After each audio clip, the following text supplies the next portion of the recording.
Samantala, nagpapatuloy na online propaganda sa usapin ng West Philippine Sea ating tatalakayin kasama si Undersecretary Alexander Lopez.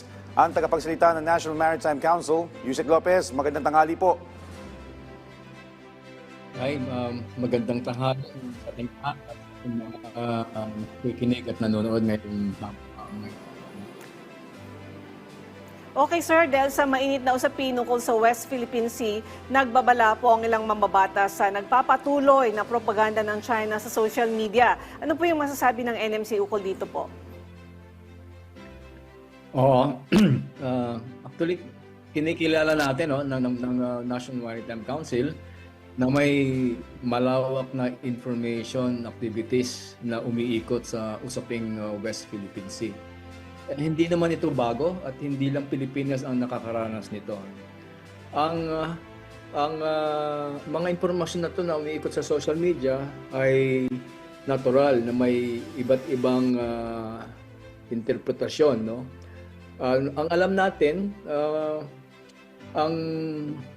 ito ay tuloy-tuloy na pagtatangkang impluwensyahan ang pananaw ng publiko. Pero malinaw ang paninindigan ng ating pamamahalaan na hindi kami o hindi tayo papayag na ang kasinungalingan ay ang mangingibabaw. Ang katotohanan ay nakasulat sa international law at pinagtibay ng 2016 Arbitral Award.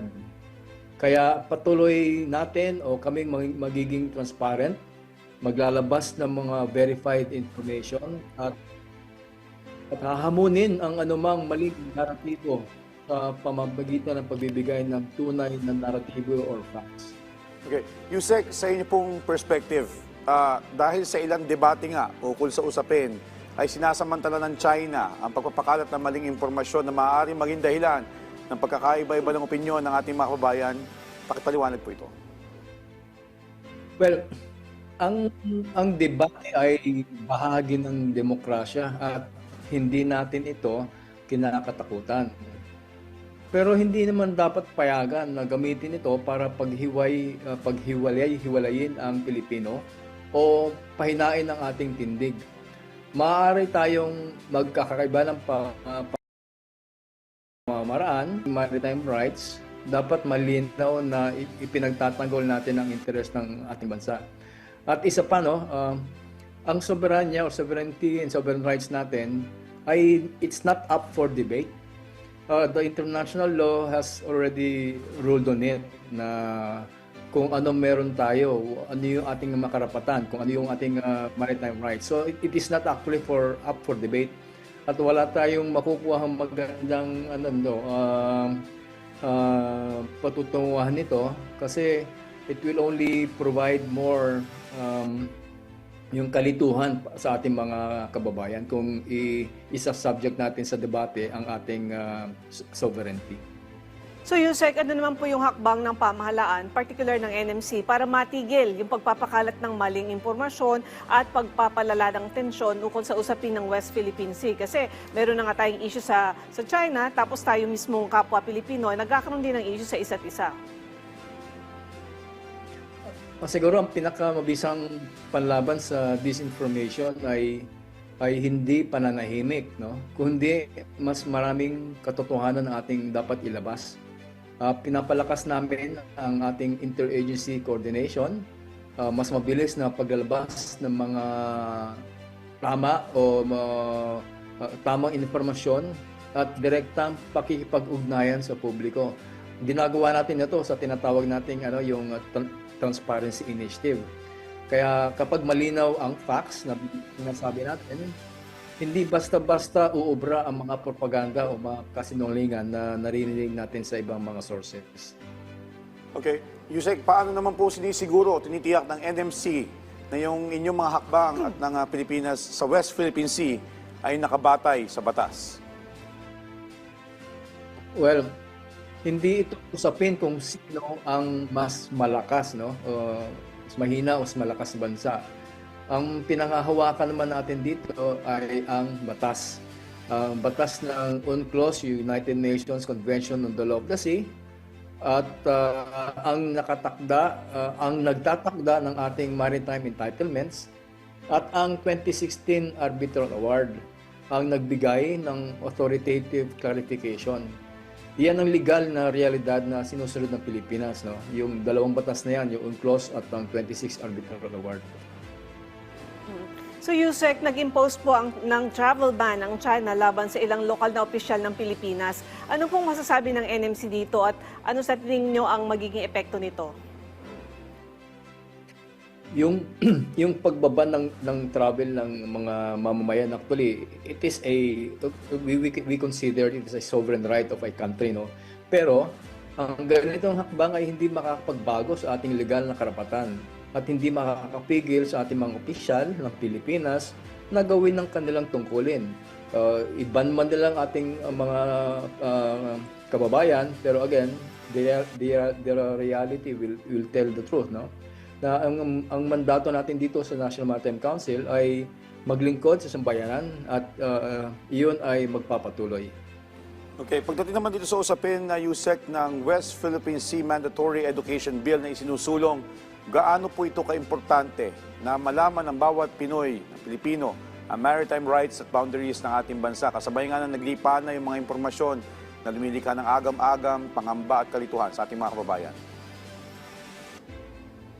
Well, ang pananaw ng National Maritime Council dito, no, we welcome it actually.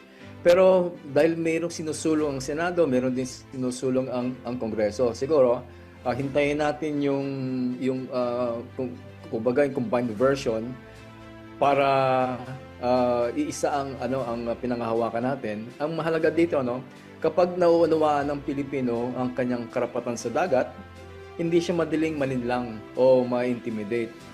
Ang kaalaman ay nagsisilbing lakas at ito ang pundasyon ng ating pambansang katatagan. Yusek, may tanong po mula sa ating kasamaan sa media na si Patrick De Jesus ng PTV.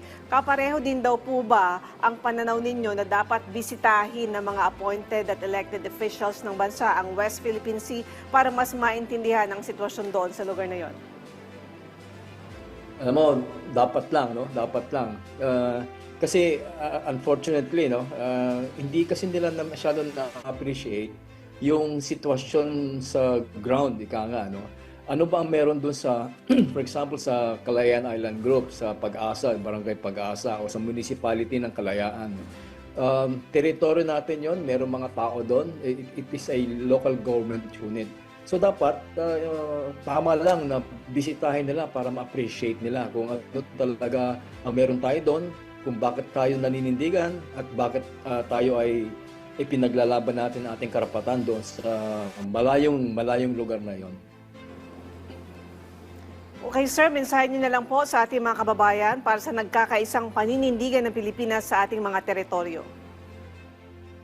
Okay. Yung sa ating mga kababayan, no, ang West Philippine Sea ay usapin ng karapatan ng Pilipino. Hindi ito politika.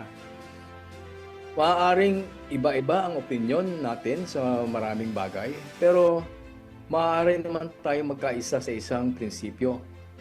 Ang pagsunod sa batas at ang mapayapang pagtatanggol sa ating karapatan bilang isang maritime nation. Patuloy ang inyong pamahalaan sa pagganap ng tungkulin na ito. At hinihingi naman natin ang suporta ng publiko, ng ating mamamayan sa pamamagitan ng pagiging mapanuri at responsable sa impormasyon. Kaya yung West Philippine Sea again, it's not for our sovereignty sa West Philippine Sea is not up for debate. Matagal na nating pagmamayari yan. Again, sabi ko kanina, may mga Pilipino na nandoon, may mga pamilya, mga Pilipino na nandoon, at ang karagatang lumilibot dito ay isang magandang source ng ating pagkain ng isda. So, ang hamon natin sa ating mga kababayan ay magkaisa tayo, manindigan at ibaling natin, yung kubag ipari natin yung mga disinformation o misinformation na naririnig natin sa mga kasalukuyan. So, yun lang. At again, ipagdasal po natin ang ating pamahalaan, ng ating Pangulo, Pangulong Bongbong Marcos Jr. para sa matiwasay at matalinong pag-administer sa ating bayan. Maraming salamat sa inyo. Maraming salamat din po sa inyong oras at sa impormasyon, National Maritime Council spokesperson Undersecretary Alexander Lopez.